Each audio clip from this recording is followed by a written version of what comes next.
Good morning once again. This is your Highland Travelers. Kumusta po kayo? Kumusta po tayo mga ka-traffic? Sana po is nasa mabuting kalagayan po kayo. So, we pray for everybody's safety. Okay? Kasi ang video po natin ngayon is regarding earthquake drill. Pero sa mga followers natin, subscribers natin, at sa mga nanonood po ng mga videos natin sa ating Facebook page, maraming salamat po. Sana po paki-like na rin, share yung video natin ngayong araw. Okay? So, ano nga ba ang meron ngayong araw? Bakit nagsilabasan yung mga bata in every establishment? Ha? So, bali kanina po is nagkaroon po ng simultaneous earthquake drill po ang Baguio City. Once po na narinig nila yung siren from the City Hall, sabay-sabay na po lahat ng establishment natin to conduct the earthquake drill. So, ang naging area po natin is, nandito po tayo sa may bandang Ministry of Tourism, pagitan po ng University of the Cordillera, SM Baguio City, and Baguio City National High School sa may City High. Kasi kung makikita nyo naman siguro dito is ang daming numbers ng mga anak natin, yung mga student natin. Dito ang dami-dami, tignan nyo yan halos hindi magkamayaw na, hindi na mga mahulugang karayom yung bilang pala ng mga estudyante natin dito pag nagkasabay-sabay. Kaya pala pag umaga is grabe rin yung traffic natin kasi iisipin nyo tong mga to. Isipin nyo gaano karami yung mga yan na pumapasok. Yan. So pag yan, hinahatid ng mga iba, yung mga iba dyan, may mga private using public. Yan.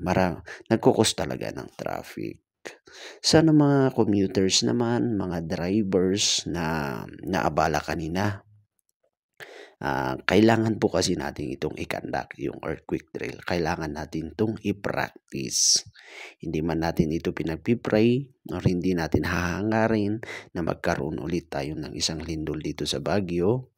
Pero we are practicing it kasi ito ang makakapagligtas sa ating buhay in the near future. So kung isa ka man sa mga driver, sa mga pasahero na naipit po dyan sa earthquake drill natin kanina rito, pasensya na lang po, no? Pasensya na lang po kasi para rin naman ito sa atin. Parang awareness para sa atin to kasi kailangan natin itong drill, kailangan nating i-practice para alam natin yung gagawin natin kung sakasakali man. Hindi na natin gugustuhin pero kailangan din nating i-practice. Tignan mo yan, gaano karaming mga bata yung mga yan, gaano karaming mga estudyante yung mga yan na kailangan nating i-train, kailangan nating iparamdam sa kanila para at least maging aware man lang yung body nila, katawan nila, para kung sakasakali is alam nila po yung ginagawa nila. At least maligtas po yung buhay natin. Okay? Sa mga student naman, sa mga estudyante na kasali sa earthquake drill na ito, huwag nyo po itong gawing kalokohan or pinagtatawanan. Seryosohin nyo po ito kasi kailangan nyo ito. Hindi man para sa inyong sarili, at least meron din kayo maituturo sa mga susunod pang henerasyon if ever.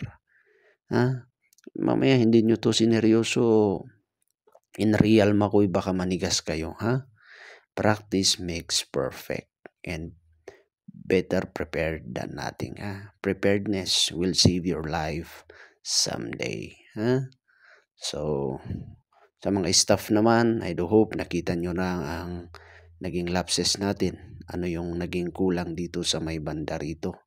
Ano ang kailangan nating i-improve para at least alam nyo na ang bibigyan natin ng solusyon, Ang naging isang comment ko lang kanina rito yung entrance dun sa evacuation area.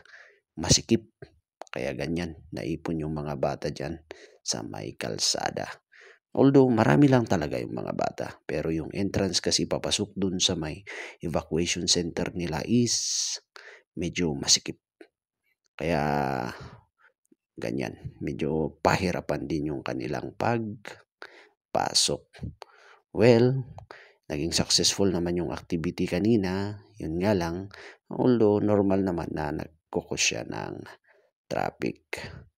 Maraming salamat na lang sa mga tumulong sa atin, ha? Mga UC intern, mga staff, maraming salamat na lang po sa pagtulong sa amin. At least po is naikandak natin yung drill nyo ng maayos, safe. And sa mga ulitin ko ulit, sa mga naabala po namin, pasensya na lang po sa inyo sir and ma'am kasi kailangan natin tong gawin. So, yun lang po. So, sa mga sana po, paki-like, share, and kuha nyo po yung videos po natin para at least mas marami po tayong mabibigyan ng insight regarding this earthquake drill na nangyari po kanina. So, sana po nasa safe and sound na kalagayan po tayo ngayong araw. Thank you po. This is your Highland Travelers pulling out.